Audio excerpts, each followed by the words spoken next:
to Venom, this one starring Tom Hardy once again as Eddie Brock and Venom, and now also starring Woody Harrelson as Cletus Cassidy, who becomes Carnage. We got a little hint that this movie was coming in the post-credit scene for Venom. You see Eddie Brock go and interview the serial killer Cletus Cassidy in prison, and he hints to him, he's like, when I get out of here, there's gonna be carnage. Now here we are in the sequel. Venom is still binded to Eddie Brock. The two are still kind of learning to live with each other. During this time, the alien symbiote Carnage has binded itself to Cletus Cassidy, which breaks him free in prison, and now he goes on a mission of vendetta of himself with the power Carnage has given him. I was really not a fan of the first Venom. I know Venom was one of those movies where it was a huge hit with the fans, not so much with the critics.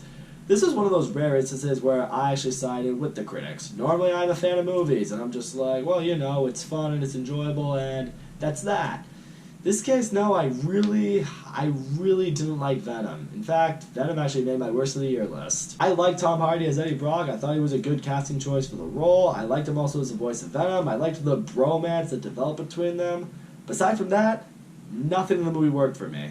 I thought the supporting cast around Tom Hardy was pretty shitty. I thought the villain Riot was terrible. Visually, there wasn't much to really be that impressed about, and I feel the movie was completely held back in the fact that it was PG-13 and not R. I really believe that if Venom was rated R, we could have gotten a great Venom movie, because it could have been a lot more violent, which it should be, because of how violent Venom is, and how his comics typically are. And then when we got that post-credit scene, you find out, oh, Carnage is going to be the villain in the next movie, I'm just like, well, the next movie absolutely needs to be rated R now, because Carnage is one of the most violent comic book characters ever.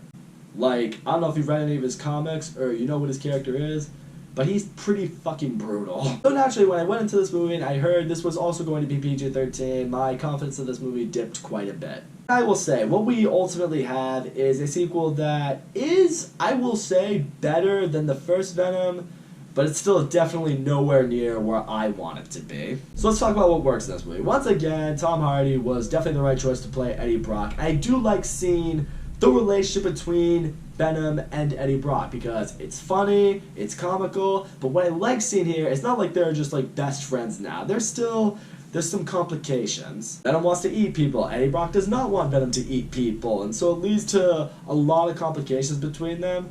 It kind of feels like how it is in a relationship, where you have two people who genuinely care about each other very much, but they want very different things, and they're having the whole, it's like, maybe we're not meant to be together, maybe we should go our separate ways. I will say, although it definitely brought for some laughs, I do have to be real, it kind of goes away a little bit from how it ended in Venom. You know, at the ending of Venom, you know, Eddie Brock says to Venom, he's like, look, you'll be allowed to eat only really, really bad people.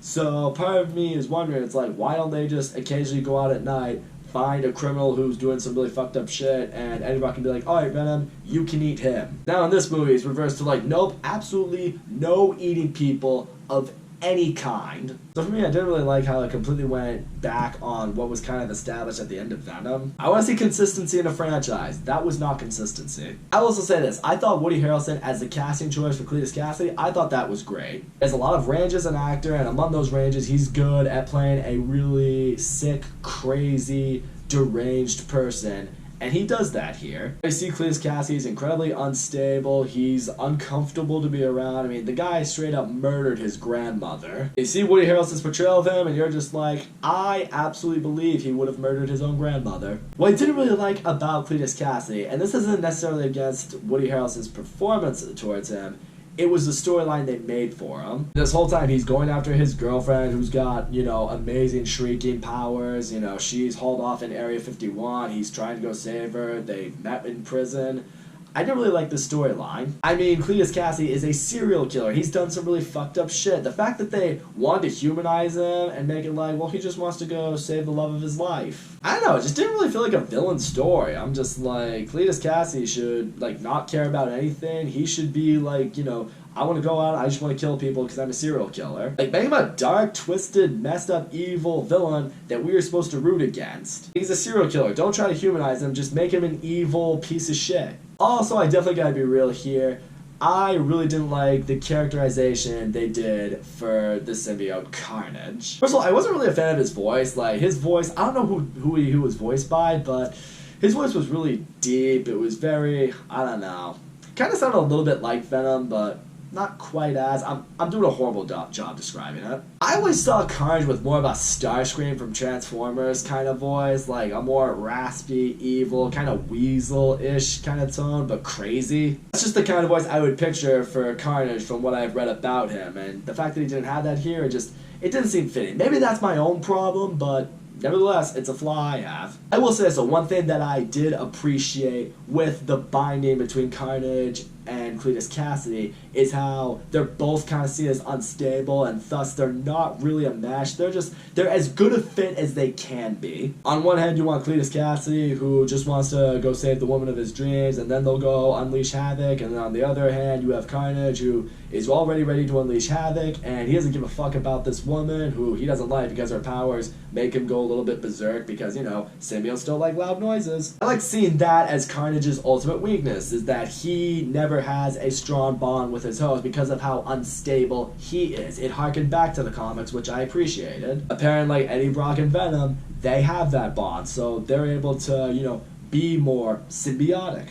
It's like the line that Venom has at the end of Venom when he says, "We are Venom." In the comics, Carnage would always say, "I am Carnage," because the bondage between him and Cletus was never like a singular, like, oh, we are together bond or anything like that. It's just like, I am me. You're just, you know, I'm just attached to you because you're as unstable as I am. But I definitely gotta be real here.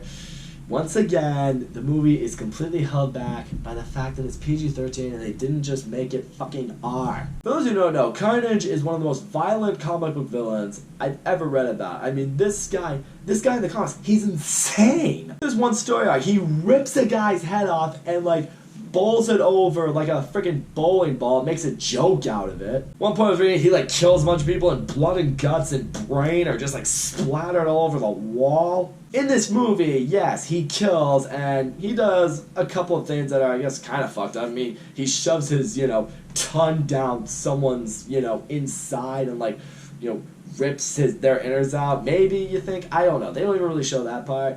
The way it's described too, shoves his tongue down someone's throat. It's not like that. But yes, he hauls a truck off a bridge and, you know, he smashes a helicopter and everything like that. But nothing like really violent and graphic. Nothing that would like scare the shit out of you or really disturb you. Because you can't really have that in a PG-13 movie. And that's just ultimately what this is at the end, and it upsets me. It's like, this is just a very average Venom movie. You see the potential, written all over it, where this can go, how this could be great. And if you made it rated R, you could make a great horror superhero movie type thing. When you're this held back, when you basically just completely handicap yourself, you're not going to get that.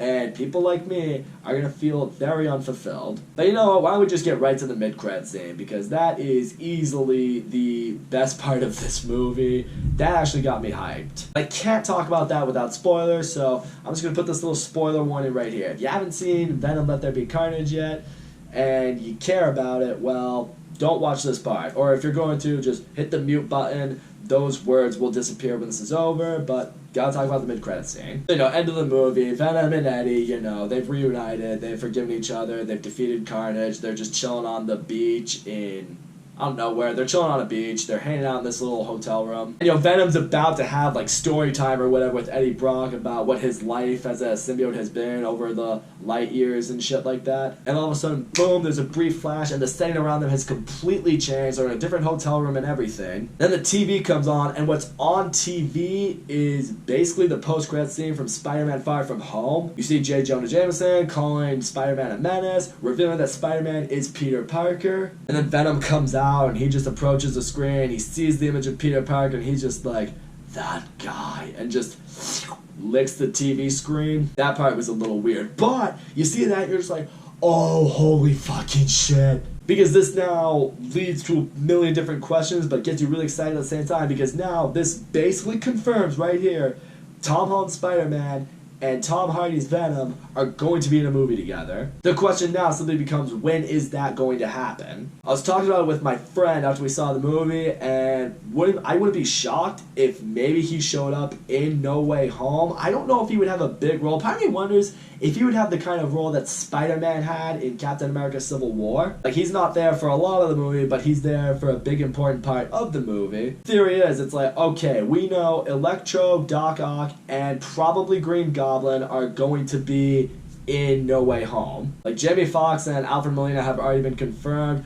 I don't know if Willem Dafoe's coming back. I hope it's him, but who knows? That's 3 baddies that Tom Holland's Spider-Man has to go up against. We still haven't gotten any confirmation if Tobey Maguire or Andrew Garfield are going to be in the movie. Andrew Garfield himself has adamantly denied that he is not in this movie. Maybe he just doesn't want to give anything away. Maybe we'll see in the final trailer for this movie if we get a final trailer. But who knows? Maybe he's telling the truth. Maybe he and Tobey Maguire are actually not in it. In which case, Peter is going to need help going up against these villains. In which case, he'll have Doctor Strange on his side, but maybe also he runs into Eddie Brock, and it's like one of those, like, alright, we need to help this kid, but Venom wants to eat him, and, it makes for that Jekyll and Hyde kind of situation, but maybe Venom's like, alright, we'll help him this time, and, they team up and work together. Or who knows, maybe Venom ultimately sides with the villains, and it's a 4th villain they're going to take on, and then, now the other Spider-Men show up, and it's something like that. I don't know. Or who knows, maybe Venom isn't in the movie at all, or maybe if he does show up as like a post-credit scene or something, and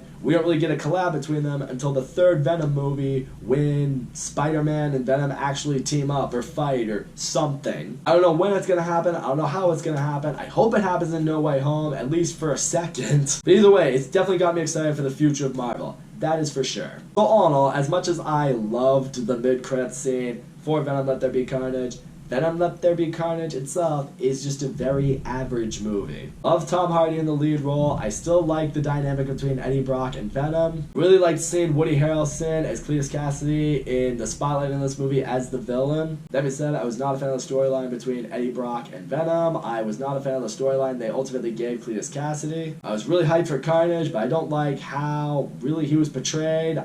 He wasn't really how I envisioned him, really, and he was also severely downgraded to being a less violent creature because the movie's not rated R. And once again, although I will admit this movie is better than the first Venom, it's still nowhere near where it has the potential to be, which is special.